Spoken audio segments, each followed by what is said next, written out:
پاکستان اور سعودی عرب نے ایک تاریخی معاہدہ کیا ہے جس میں ایک کے خلاف جارحیت، دونوں کے خلاف جارحیت تصور کی جائے گی۔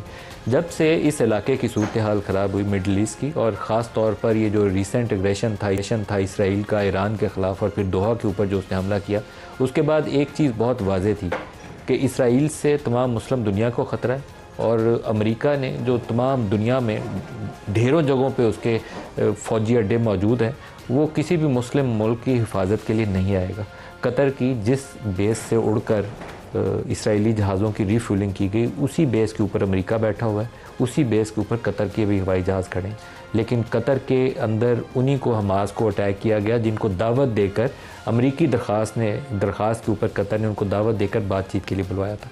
تو سعودی عرب کے لیے براہ راست خطرہ تھا کہ جس طریقے سے ایک اتحادی امریکہ کا خاص اتحادی فرنٹ لائن الائی قطر، اس کو اٹیک کیا جا سکتا ہے اور امریکہ خاموشی اختیار کرتا ہے، ویسے ہی سعودی عرب کو بھی اگر نشانہ بنانے کی اس نے کوئی سازش کی تو امریکہ اس کو بچانے کے لیے نہیں آئے گا۔ امریکہ کے اندر بھی سعودی عرب کے اندر بھی امریکی فوج موجود ہے، جس طریقے سے قطر کے اندر ان کا بہت بڑا ایک اڈا موجود ہے، اسی طریقے سے سعودی عرب کے اندر بھی وہ موجود ہے۔ پاکستان کے جو ریلیشنز ہیں سعودی عرب کے، وہ ایک علیحدہ ہی ان کی نوعیت ہے۔ مذہبی طور پر تو ہم مکہ اور مدینہ کو اپنے دل میں اتنی عقیدت رکھتے ہیں ان کے لیے کہ پورا پاکستان 25 کروڑ لوگ کہیں گے کہ ہم اپنی جان قربان کرنے کے لیے تیار ہیں حرمین شریفین کی حفاظت کی خاطر، لیکن ایک ڈیفنس پیکٹ ہو جانا، میوچل ٹریٹی ہو جانا، اس کی ایک علیحدہ نوعیت ہے۔ دونوں ملکوں کی فوجیں تعاون کریں گی، اور پاکستان کے اندر وہ کیپیبلٹیز موجود ہیں کہ یہاں پر ڈیفنس انڈسٹری بہت بڑے پیمانے پر کھڑی کی جا سکتی ہے۔ ہمارے پاس JF-17 بنانے کی صلاحیت موجود ہے، میزائل پروگرام ہے، نیوکلیر پاور کنٹری ہے ایک مسلم دنیا کے اندر، دنیا ویسے بھی ورلڈ ایز اے ہول ہماری ایک سٹینڈنگ ہے، ایک طاقت موجود ہے۔ تو اگر سعودی ہماری ڈیفنس انڈسٹریز کے اندر آ کے انویسٹ کرتے ہیں اور پاکستان ان ریٹرن ان کے ڈیفنس کو ایشور کرتا ہے، تو اس سے بہتر ارینجمنٹ ہو نہیں سکتا۔ اور اس کے اندر آگے چل کر اگر ٹرکی اور چائنا کے ساتھ ایک کوآپریٹیو ارینجمنٹ ہو جائے تو یہ ایک موسٹ آئیڈیل سیناریو بنتا ہے۔ آج کے پروگرام میں اس کے مختلف کیا آپشنز ہیں اور کیا چیزیں آئندہ آنے والے دنوں میں ہمارے سامنے آئیں گی، اسی کے اوپر سوال جواب کریں گے۔ اور ہمارے ساتھ اسلام آباد اسٹوڈیو شخصیت ہیں سینیٹر رانا ثناءاللہ، مشیر ہیں وزیر اعظم کے۔ سر بہت شکریہ آپ ہمیں جوائن کریں۔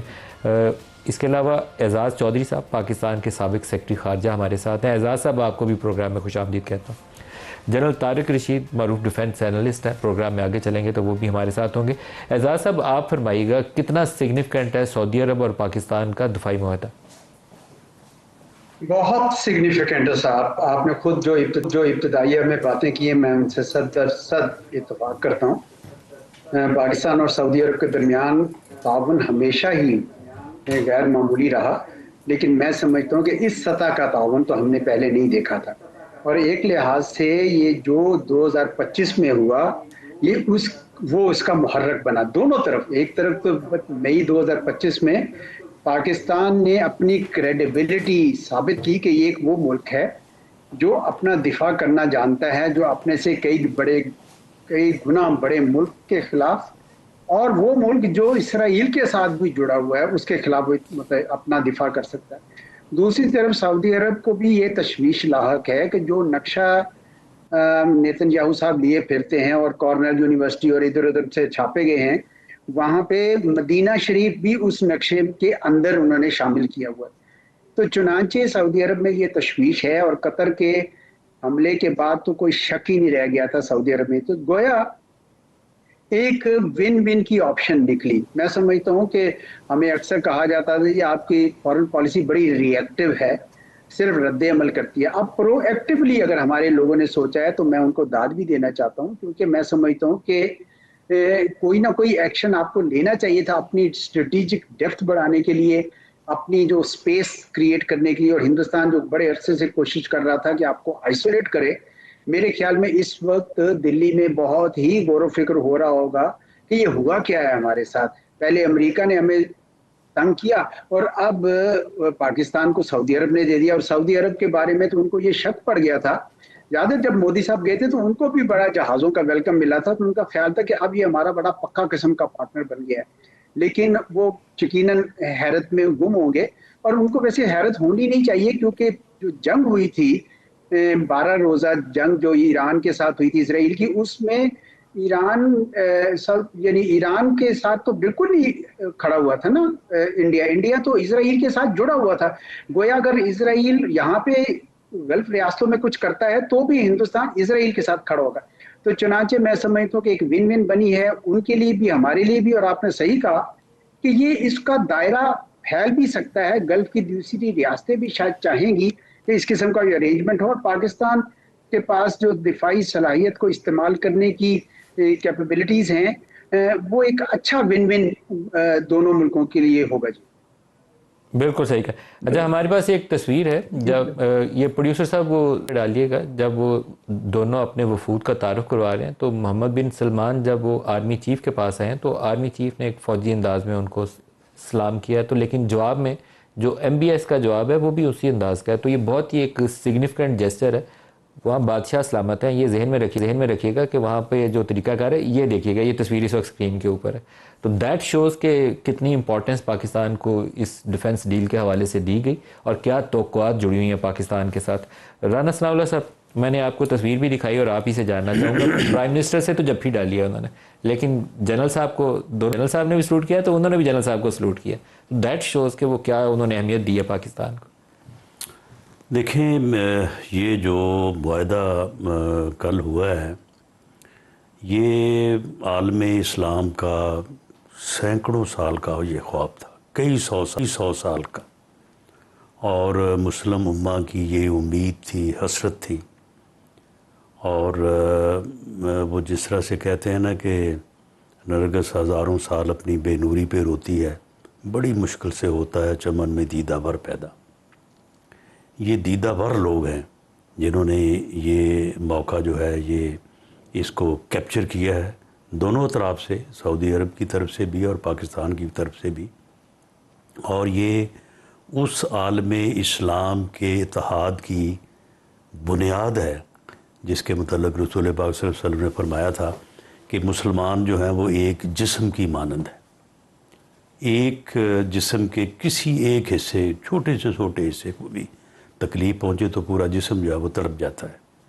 تو یہ اس اتحاد کی جو ہے وہ سنگ بنیاد ہے جو کل رکھی گئی ہے اس معاہدے کی صورت میں. یہ صرف معاہدہ نہیں ہے, یہ بہت بڑی تاریخی کامیابی ہے, اور آگے چل کے یہ نظر آ رہا ہے اور یقیناً یہ ہوگا کہ عالم اسلام مسلمان امہ جو ہے وہ اس اتحاد کا حصہ ہوگی. اور ایک وقت آئے گا کہ کسی بھی مسلمان ملک کے اوپر, کسی بھی مسلمان کے اوپر جو ظلم ہے, جو اگریشن ہے, جو حملہ جو ہے, وہ تمام مسلمان ملکوں کے اوپر جو ہے وہ حملہ تصور ہوگا. سر یہ جو سیکیورٹی پیکٹ ہے اس کی ڈیٹیلز ہیں کیا ایکچوئل میں؟ کیا فوج اب وہاں ہم بڑی تعداد میں ڈپلوائے کریں گے کیونکہ ہماری محدود تعداد میں فوج وہاں پہلے سے موجود ہے؟ دیکھیں, اس کی یہ جو اسٹریٹجک جو یعنی ڈیٹیلز ہیں ان کے اوپر تو ہمیں اس طرح سے نہ ان کو ڈسکس کرنا چاہیے, نہ اس طرح سے ان کے اوپر بات ہونی چاہیے. بات تو بنیادی یہ ہے کہ سعودی عرب کے اوپر حملہ ہمارے اوپر حملہ ہوگا, اور ہمارے اوپر حملہ سعودی عرب کے اوپر حملہ تصور ہوگا. تو پھر جب ہمارے اوپر حملہ ہوگا تو اس کا پھر ہم نے دفاع کس طرح سے کرنا ہے؟ ہر وہ کام کریں گے, ہر اس جو ہے وہ ڈیٹیل میں جائیں گے, ادھر بھی ہم بھی اور وہ ادھر وہ بھی, کہ جو حملہ ہو تو اس کے نتیجے اپنے گھر کا دفاع کرنے کے لیے جو ہتھیار چاہیے تو وہ دونوں ایک ہی طرح سے استعمال کریں گے, چاہے پاکستان ہو تو چاہے سعودی عرب. میرا خیال ہے کہ یہی بنیادی بات جو ہے نا, ہمیں اسی کے اوپر یہ باقی تبصرے جو ہے نا یہ آپ کو یہ مخالف ممالک جو بڑی ڈیٹیل میں جا کے کریں گے, لیکن ہمیں اس سے آگے نہیں بڑھنا چاہیے. بس بات اتنی سی ہے کہ ان کے اوپر حملہ ہوا تو ہمارے اوپر حملہ ہے, اور اگر ہوا تو ان پہ اوپر ہے, تو اس کا ہم نے دفاع کرنا ہے. اعزاز صاحب, جو اگر سعودی عرب کی بات کریں تو being a Muslim, being a Pakistani, میں اگر 25 کروڑ لوگوں کی نمائندگی کرتے ہوئے یہ کہوں کہ سعودی عرب کے اوپر ہم اس پیکٹ کے بغیر بھی اگر خدا نہ خواستہ کبھی ایسی صورتحال ہوتی تو ہم اپنے اوپر ہی حملہ تصور کرتے. یہ نہیں ہو سکتا کہ مکہ اور مدینہ کی طرف کوئی جائے تو ہم لوگ ساری قوم سکون سے بیٹھیں گے, نہیں بیٹھیں گے. تو لیکن یہ ایگریمنٹ ایک بہت سگنیفیکنٹ اس کے اندر نئی چیزیں ایڈ کر دیتا ہے, نئی ڈائمینشنز ایڈ کر دیتا ہے. آپ الخالد ٹینک بناتے ہیں, یا میزائل سسٹم آپ کے پاس بہت ماڈرن ہے اور وہ بہت لمبی اس کی رینج ہے. پورے گلف ریجن میں اگر جاتے ہیں آپ سیکورٹی ارینجمنٹ کے تحت پورا گلف ریجن آپ کور کر لیتے ہیں. تو اگر سعودی انویسٹمنٹ اس ڈیفنس انڈسٹری کے اندر آنے لگ جائے تو آپ کی پوری ڈیفنس انڈسٹری پورے اس ریجن کو، پورے سینٹرل ایشیا کو، یہاں تک ہماری جو رینج ہے وہ رسائی ہے وہاں تک جا سکتی ہے. توانا بڑی فوج ہے، 8-10 لاکھ کی آپ کے پاس فوج موجود ہے. تو یہ آنے والے چند سال بہت زیادہ اس خطے کی صورتحال تبدیل کریں گے. بہت سگنیفیکنٹ ڈیل ہے. جی میں رانا صاحب کی بات سے اتفاق کرتا ہوں کہ یہ ابھی ایک فریم ورک ایگریمنٹ آیا ہے اور اس کی جو جزیات ہیں وہ ابھی طے ہونی ہیں. یعنی ایکسپرٹس بیٹھیں گے اور آپ کی بات، اس میں جوائنٹ مینوفیکچرنگ اور ڈیفنس اکوپمنٹ بھی ہو سکتا ہے. خدا جانے اس کے علاوہ اور کیا کام کرنا چاہتے ہوں. تو سعودی عرب کو بھی، ان کی بھی اسٹریٹجک ڈیپتھ کافی بڑھے گی ویزاوی اسرائیل. اور یہ میرے خیال میں اسرائیل کو بھی اندازہ ہے اور امریکہ کو بھی اندازہ ہے. تو ابھی میرے خیال میں کچھ بھی یہ کہنا اسپیکولیشن، میں میڈیا میں بھی دیکھ رہا تھا کہ جی جس طرح زلمہ خلیل زاد صاحب نے بیچ میں نیوکلیئر ڈائمنشن لے کر آئے، اور بھی کچھ لوگ اس طرح کی باتیں کر رہے ہیں. میرے خیال میں یہ پری میچور ہے. ابھی ایکسپرٹس دونوں سائڈ کے بیٹھیں گے اور یہ تمام تہیں جو ہیں اس کی وہ طے کی جائیں گی. اس کے حدود و قیود دیکھے جائیں گے اور ان کے اوپر عمل کیا جائے گا. لیکن یہ طے ہے کہ یہ بہت بڑی کمٹمنٹ کر دی ہے ایک دوسرے کے ساتھ. یہ بہت بڑی کمٹمنٹ کر دی ہے. لکیلی سعودی عرب وہ ملک ہے جس کے ساتھ پاکستان کو کبھی بھی کوئی شکایت نہیں رہی، اور میرے خیال میں وہاں پہ بھی اسی قسم کا تاثر ہے. تو چنانچہ اس کی آگے سے کیا جہتیں لیتے ہیں، کدھر معاملہ آگے لے کر جاتا ہے، یہ تو ابھی سارے ایکسپرٹس بیٹھ کے کریں گے. لیکن جو اوور آل ٹیمپو بنایا ہے ہم نے، وہ یقیناً بہت سارے ملکوں کو بڑا پریشانی کر دے گا، خصوصاً اسرائیل کو اور انڈیا کو. کیونکہ اسرائیل کے خلاف سعودی عرب کو اسٹریٹجک ڈیپتھ ملی ہے اور انڈیا کے خلاف پاکستان کو اسٹریٹجک ڈیپتھ ملی ہے. ون ون آپشن آئی ہے. میں تو کہتا ہوں کہ یہ بہت بڑا. جب رانا صاحب کا جو تھا نا کہ جی پوری مسلم دنیا کا، اس کے اوپر میں ویسے کچھ عرض کروں کہ جب عالمی نظام ٹوٹ پھوٹ کا شکار ہو تو پھر منی لیٹرلزم آ جاتا ہے. یہ چھوٹے چھوٹے گروپس بنتے ہیں. بڑے گروپ جو ہے نا، جس طرح اقوام متحدہ میں سب 193 ممبر ہیں، وہ کچھ بھی چیز پہ اتفاق نہیں ہو پاتا.